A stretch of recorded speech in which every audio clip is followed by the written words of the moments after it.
옆 사람과 인사합시다. 예수님께서 부활하셨습니다. 여러분 믿으시죠? 예수님의 부활하심을 믿으시죠? 못 믿으시는 분 솔직히 손 들어보세요. 솔직히 분위기를 파악하시는 거죠. 사실 예수님의 부활을 믿는다는 것은 은혜가 아니면 믿어지지가 않죠. 근데 오늘 제가 한번 예수님의 부활을 한번 제가 논리적으로 증명해 보이려고 그래요. 근데 제가 하는 게 아니고 한 어린이가 나올 거예요. 제가 우연히 제 아내가 저한테 영상을 보내줬는데 제가 이렇게 보다가 처음에 시큰둥하게 보다가 누구인데 그러면서 보는데 점점 이 아이의 그 논리에 빨려 들어갔어요. 너무 기가 막힌 설명을 이 어린이가 해내는 것을 보게 돼서 이 어린이를 통해서 예수님의 살아계심을 한번 여러분 논리적으로 한번 들어봐 주시기 바랍니다. 영상 틀어주십시오. 내가 갖고 온 그 네일클로버가 있는 그 종이는 예수님, 하나님, 성령님이 딱 세 가지 분이 있는데 그 세 가지 분은 한 명이야. 한 명이야? 근데 그건 이해하는 게 아니라 믿는 거야. 믿는 거야. 잘 봐. 네일클로버도 꽃잎이 세 개가 합쳐져 있는데 하나에 그렇게 돼 있잖아. 그런 것처럼 예수님, 성령님, 하나님도 한 명인 거야. 세이클로버가 세 가지의 입으로 돼 있어서 하나가 된 것처럼 성령님, 그 하나님, 세 입이 예수님도 한 세이클로버에 한꺼번에 있지. 어. 그것처럼 한 개. 있잖아. 그러니까 예수님, 하나님이, 성령님도 한 개인 거고 또 코딱지로 휘겼습니다. 엄마들이 우리 낳았잖아. 그래서 우리가 태어났지. 그때 너 누구야? 너 우리 엄마 아야? 했어? 나 진짜 낳았어. 막 검사해봐. 너 이제 아니지? 나도 그런 적 없지? 이건 내 엄마야. 이럴 수 있지? 그것처럼. 그것처럼 그냥 믿는 거야? 그것처럼 믿는 거야. 머리로 이해하려고 그러지 말고? 믿는 마음으로? 거야. 마음으로 믿으래? 엄마, 목소리로 네가 믿는 것처럼 믿는 거야. 그렇구나. 근데 막 이해가 안 되려고 그러면 어떡하지? 호랑이를 우리 눈으로 지금까지 못 봤지만 호랑이가 있다고 우리가 믿잖아. 그것처럼.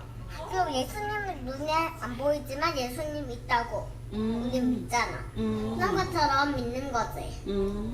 이제 좀 알겠지?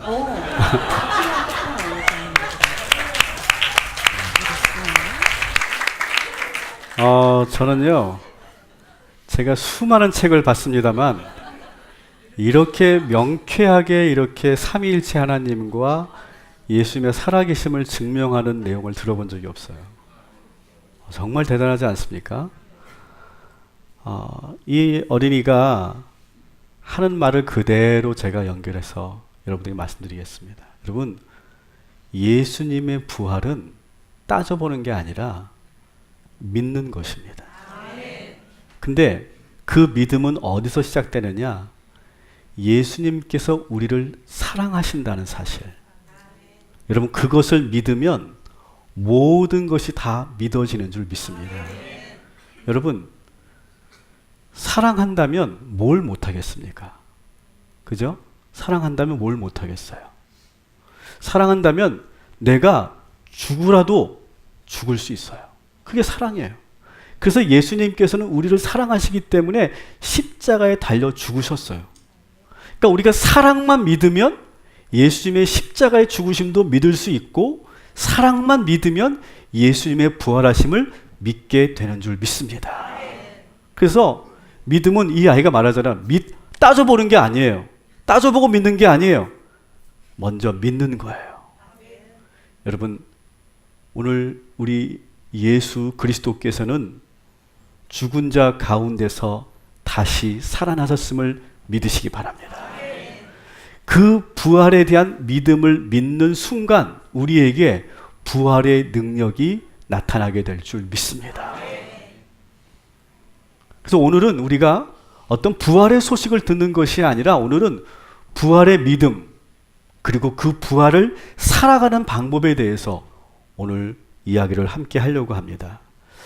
오늘 이 부활에 관련된 말씀 우리 희강이가 읽어줬는데 이 희강이가 읽어준 말씀은 누가복음 24장 37절부터 38절까지 있는 그런 말씀을 이렇게 소개하고 있습니다. 우리 다시 한 번만 우리 이 말씀을 읽어보도록 하겠습니다.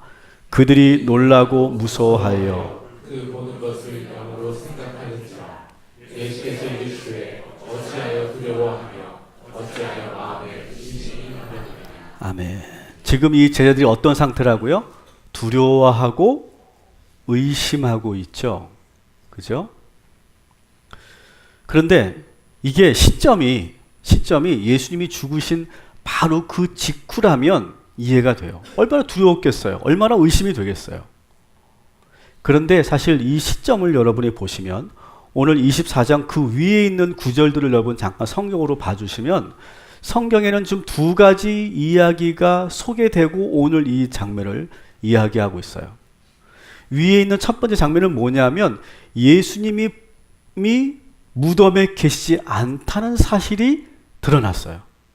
그래서 예수님이 지금 무덤에 계시지 않고 안 계신다는 사실을 여자들과 베드로를 통해서 들었단 말이에요. 그러면 이 제자들은 어떻게 해야 돼요? 정말 예수님이 부활하셨구나 이렇게 믿어야 되는데 아직 그렇게 믿어지지 않는 거예요. 더 바로 위에 보면 엠마오로 가는 두 제자가 있었죠. 그 두 제자에게 직접 살아계신 예수님이 나타나셔서 그들과 함께 식사도 하시고 그들에게 말씀을 가르치셨어요. 그것을 경험한 이 엠마오로 가던 두 제자가 황급히 발을 돌려서 예루살렘으로 달려갑니다. 그래서 예루살렘에 돌아가서 제자들에게 그 11 제자들에게 예수님께서 살아나셨다고 분명하게 전하고 있어요. 그런데도 이 11명의 제자들은 두려워하고 의심하고 있어요.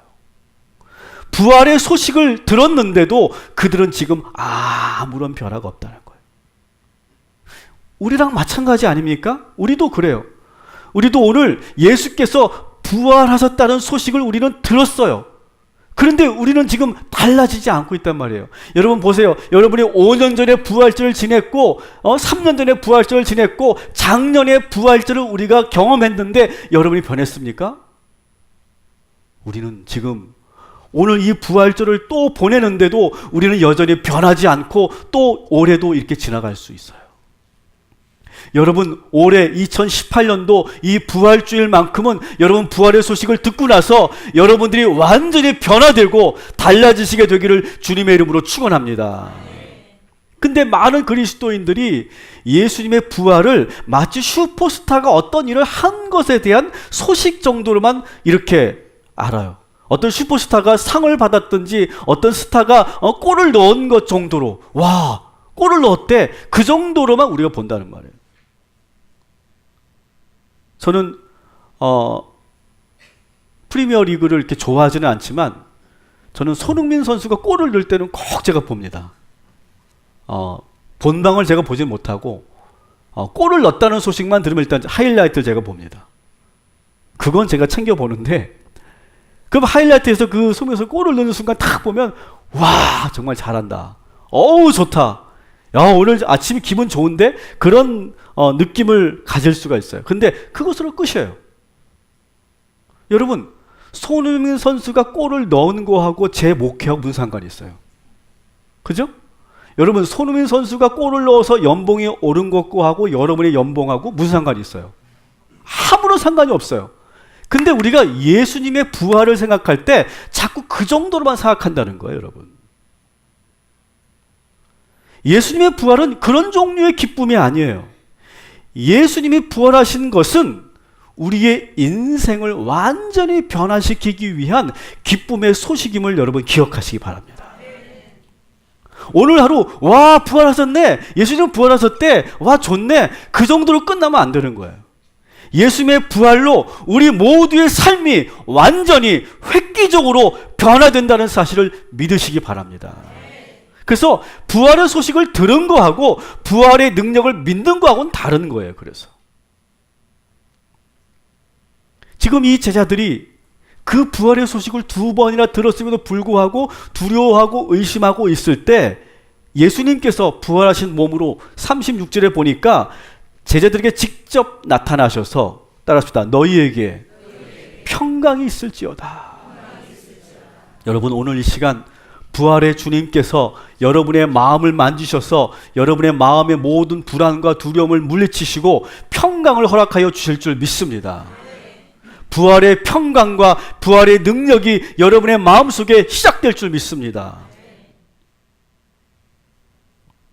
너희에게 평강이 있을지어다. 그러니까 이 제자들이 놀라워해요. 놀라워하는데 여전히 오늘 본문에 보니까 여전히 믿지 못해요. 아, 저거는 유령일 거야 이렇게 생각해요.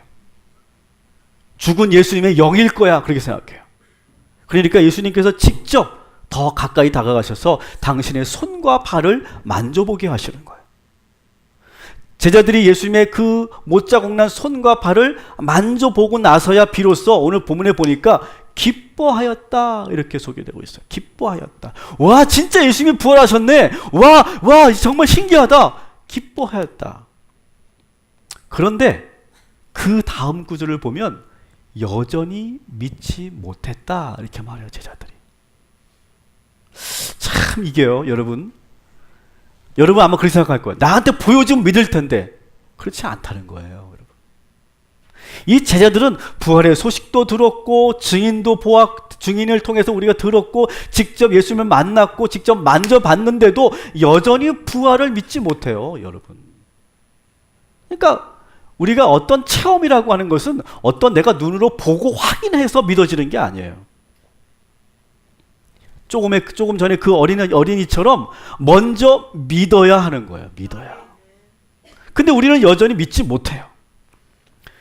여러분, 이 세 개의 개념을 여러분 잘 구별하셔야 돼요.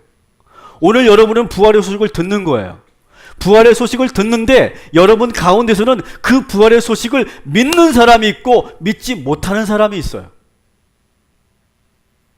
오늘 아직 믿지 못하는 분들은 이 부활의 소식을 듣고 믿으시기를 주님의 이름으로 축원합니다.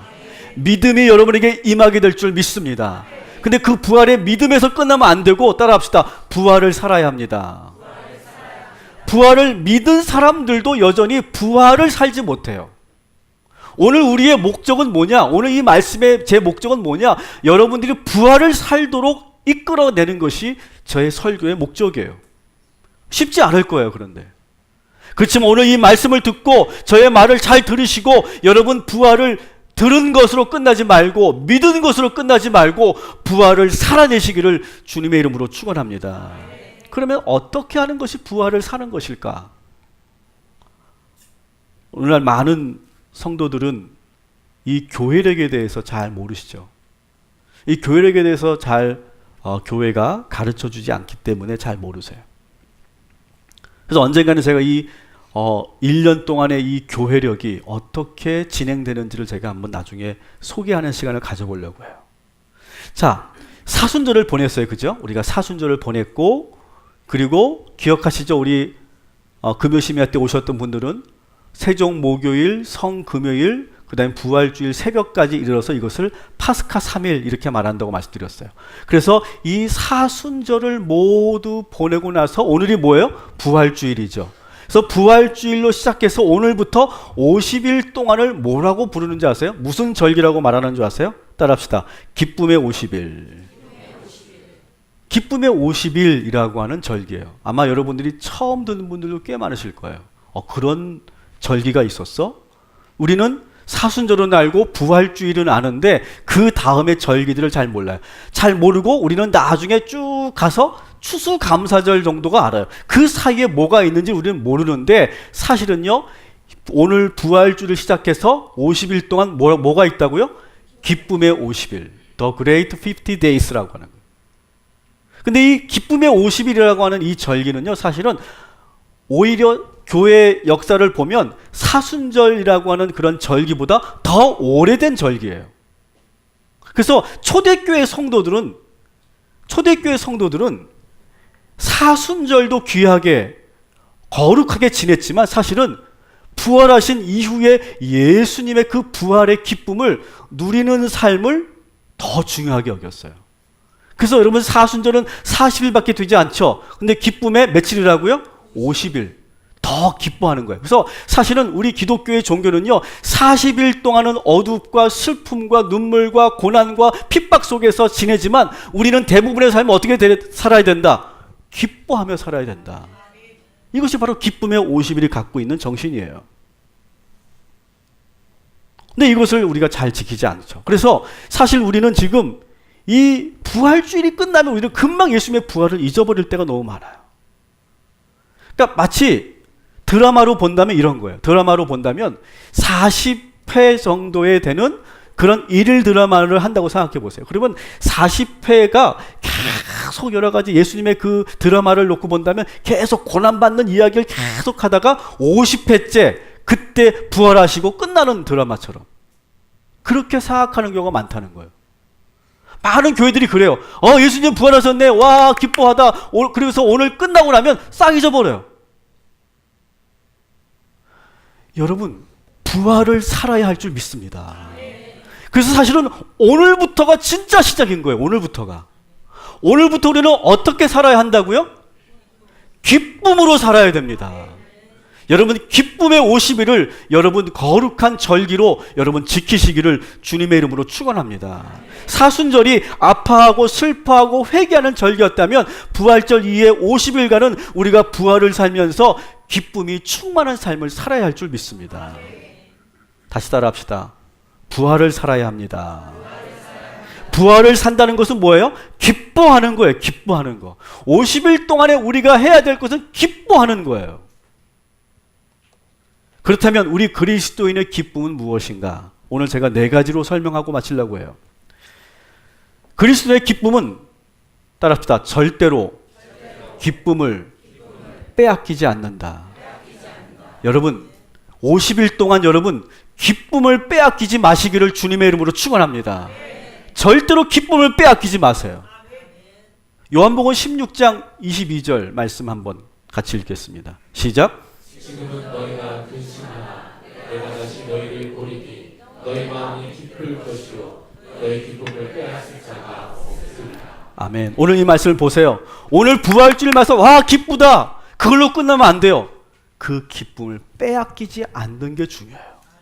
오늘 여러분 이 말씀을 듣고 이 예배를 드리고 돌아가면서 최소한 며칠? 50일 동안 기쁨을 빼앗겨 보지 마세요. 그러면 그 기쁨이 습관이 되고 그 기쁨이 여러분의 영성이 되고 그 기쁨이 여러분의 성품이 될 줄 믿습니다. 근데 오늘 이 예배를 끝나고 나서 집에 돌아가자마자 기쁨을 완전히 잊어버리고 산다면 우리는 부활을 사는 게 아닌 거예요. 성 프란체스코가 자신의 경험을 가지고 기쁨에 대한 설명을 예화로 듭니다. 프란체스코가 이렇게 예화를 듭니다. 내가 페루지아에서 돌아오는데 너무 늦은 밤이었다.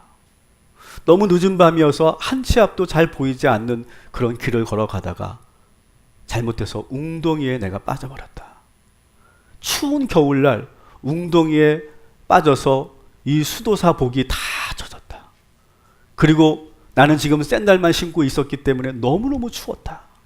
근데 점점 가면서 이 수도복이 꽁꽁 얼어붙으면서 그 밑에 있는 그 치맛자락이 날카로운 칼처럼 돼 있었다. 그래서 걸을 때마다 나의 그 발등과 나의 발을 지금 계속 베고 또 베어서 상처가 나고 피가 흐르고 있었다. 온몸은 지금 너무너무 추워서 부들부들 떨고 있고 그리고 극한 그런 추위와 배고픔 속에 내가 있었다. 가까스로 내가 어느 수도원에 도착해서 문을 두드렸다. 문을 두드리면서 나를 좀 도와주십시오라고 문을 두드렸는데 문지기가 나와서 문을 열고는 꺼져라. 우리는 너를 받아줄 수 없다. 그렇게 말한다. 그리고 문을 쾅 닫았을 때 다시 문을 두드렸다. 한 번만 더 생각해 주십시오. 제가 여기서 하룻밤이라도 묵을 수 있도록, 아니 내가 여기서 1시간만도 잠시 쉬고 갈 수 있도록 해 주십시오 라고 그렇게 문을 두드렸다. 다시 귀찮은 듯이 그 문지기가 나와서 빨리 꺼져버려라, 난 너 같은 놈 알지도 못한다 라고 내쳐버렸다. 다시 마음을 가다듬고 다시 문을 두드렸다. 정말 간곡하게 문을 두드렸다. 그러면서 이렇게 말했다. 하나님의 사랑으로 적어도 이 밤만이라도 내가 여기서 쉬고 갈 수 있게 해주십시오 라고 아주 간절하게 무릎을 꿇고 그렇게 도움을 청했다. 그때 이 문지기가 안 돼, 그럴 수 없어, 너는 너의 수도원이나 가 버려, 꺼져버려, 이렇게 말을 했다. 자, 이때 내가 인내심을 가지고 마음의 평정을 잃지 않으면 이것이 바로 참된 기쁨이다. 이것이 바로 성 프란치스코가 기쁨에 대한 설명을 우리들에게 해주고 있는 거예요. 사랑하는 여러분, 어떠한 상황이 오든 누구를 만나든 무슨 일을 경험하든 절대로 여러분 기쁨을 빼앗기지 않기를 주님의 이름으로 축원합니다. 이것이 그리스도인의 기쁨이라는 거예요, 여러분. 여러분, 상황 때문에 기쁨을 빼앗기지 마시기 바랍니다. 어떤 사람 때문에 기쁨을 빼앗기지 마시기 바랍니다. 세상에서 기쁨을 빼앗기지 마시기 바랍니다. 사탄은요, 계속해서 오늘부터 어떤 전쟁을 치룰 거냐? 사탄은 우리에게 있는 이 부활의 기쁨을 빼앗아 가려고 계속 우리를 시험할 거예요. 여러분, 절대로 빼앗기지 않겠다고 결단하시기를 주님의 이름으로 축원합니다. 따라합시다. 나는 기쁨을 빼앗기지 않겠다. 여러분, 이 결단으로 살아가시기를 바랍니다. 며칠? 50일 동안 절대 기쁨을 빼앗기지 않겠다. 두 번째, 따라합시다. 부활의 기쁨은 명령입니다. 빌립보서 4장 4절을 한번 봅시다. 같이 읽겠습니다. 주 안에서 항상 기뻐하라. 내가 다시 말하노니 기뻐하라. 아멘. 항상 기뻐하라. 내가 다시 말하노니 너희는 기뻐하라. 하나님은 우리들에게 기쁨을 명령하셨어요. 저는 이렇게 생각합니다. 기쁨은 감정이 아니에요. 기쁨은 영성이에요. 근데 우리는, 세상 사람들은, 그리고 믿지 않는 사람들은, 그리고 믿음이 없는, 믿음이 연약한 우리 그리스도인들은 자꾸 기쁨을 감정이라고 생각해요. 여러분, 기쁨은 영성임을 믿으시기 바랍니다. 이런 사람이 있어요. 어떻게 기뻐할 수 있습니까? 어떻게 그렇게 명령한다고 기뻐할 수 있습니까? 그렇게 의문하는 사람이 있어요. 기쁜 일이 있어야 기뻐하는 거 아닙니까? 억지로 기뻐하는 것은, 그것은 가짜고 연기하는 거 아닙니까? 그렇지 않습니다. 기쁨은 감정이 아니라고 그랬어요. 기쁨은 영성이라고 그랬어요. 그래서 초대교회 성도들은요, 기쁨의 감정을 가지고 산 것이 아니라 기쁨의 영성을 가지고 살았어요. 그래서 여러분, 성경을 보시면 기쁨이라고 하는 단어를 한번 그 키워드를 탁 쳐놓고 검색을 해보세요. 그러면 기쁨에 관련된 구절이 얼마나 많이 나오는지 몰라요. 제가 여러분들에게 이 말씀을 끝나고 제가 선물로 기쁨에 관련된 말씀을 제가 여러분들에게 밴드로 다 올려드릴게요. 그래서 그렇게 하는 거예요. 50일 동안 그 기쁨의 말씀을 계속 소리내서 읽으세요. 그것도 부족하면 쓰세요. 그리고 계속 그 기쁨을 선포하세요. 기쁨을 빼앗기지 않으려고 말씀을 붙잡아 보세요. 여러분, 50일 동안 그 기쁨의 능력이 여러분들에게, 우리 모두에게 임하게 될 줄 믿습니다. 마태복음 5장 11절 12절 말씀 우리 한번 같이 읽어볼게요. 시작. 나로 말미암아 너희를 욕하고 박해하고 거짓으로 너희를 거스러 모든 악한 말을 할 때에 너희에게 복이 있나니 기뻐하고 즐거워하라. 하늘에서 너희의 상이 크리라. 너희 전에 있던 선지자들도 이같이 박해하였느니라. 아멘. 자, 오늘 말씀 보세요. 너희를 욕하고 박해하고 악한 말을 할 때, 그때 뭐 하라고요? 기뻐하라. 기뻐하라. 내가 원하는 대로 잘 되고 내가 사고 싶은 거 다 샀을 때 그때 기뻐하는 것이 아니라 오히려 욕하고 박해할 때 그때 기뻐하고 즐거워하라. 이게 가능해? 자꾸 가능하냐고 물어보시고 의문을 갖는 분들은 자꾸 기쁨을 감정으로 보고 있기 때문에 그런 거예요. 그러면서 오늘 말씀 뭐라고 되어 있습니까? 너희 선지자들도 그렇게 하였다.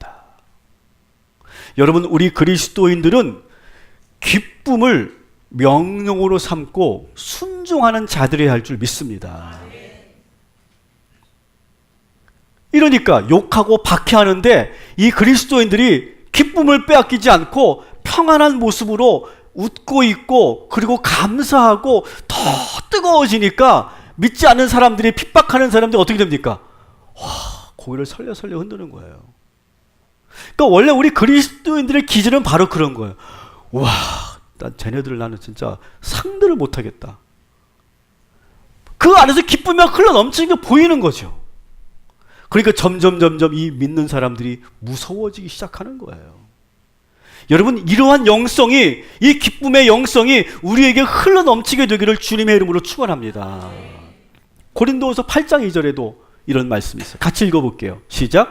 그들은 큰 환난의 시름을 겪으면서도 기쁨이 넘치고 심한 가난에 쪼들리면서도 넉넉한 마음으로 남에게 베풀었습니다. 아멘. 이것이 우리 그리스도인의 삶의 원리예요. 큰 환난과 시련을 겪으면서 기쁨이 넘쳤어요. 기쁨이 막 충만한 거예요. 그래서 흘러 넘치는 거예요. 막 옆 사람에게, 주변에게. 가난하면서도 쪼들리면서도 넉넉한 마음을 갖고 있어요. 그리고 베푸는 거예요. 근데 지금 오늘날 우리 그리스도의 모습이 어떠냐고 지금. 정반대 아닙니까? 환난과 시련이 오면 우리를 위축되고 다운되고 두려워하고 근심하고 더 염려해요. 믿지 않는 사람들보다. 내가 가난해지고 쪼들리면서 내 마음도 가난해져서 내 마음도 지금 풍요로움이 없어서 더 내가 움켜쥐고 살고 있지 않습니까? 여러분, 기쁨은 명령이에요. 주 안에서 항상 기뻐하라. 내가 다시 말하노니 기뻐하라. 이 명령에 오늘 순종하시기를 주님의 이름으로 축원합니다. 세 번째, 기쁨의 근원은 달라요. 세상 사람들의 그 기쁨의 근원과 우리 그리스도인의 기쁨의 근원은 달라요. 우리가 보통 세상에서 기뻐할 때는 뭘 가지고 기뻐합니까? 여러분, 언제 기뻐요? 언제 기쁩니까? 여자들은 내가 그 백을 샀을 때 그때 기쁘잖아요. 남자들은 언제 기뻐요? 그 차를 샀을 때, 아니면 내가 승진했을 때 그때 기쁘잖아요. 그죠? 다시 말하면 내가 원하는 것이 이루어졌을 때 우리는 기뻐해요. 물론 우리 그리스도인들도 그런 기쁨을 누릴 수 있죠. 우리가 하나님께 기도하고 구하면 하나님께서 응답해 주시고 우리에게 축복해 주십니다. 그 기쁨도 우리는 누리는 거예요. 그걸 누리지 말라는 게 아니에요. 그런데 그것은 기쁨의 원천이 아니에요.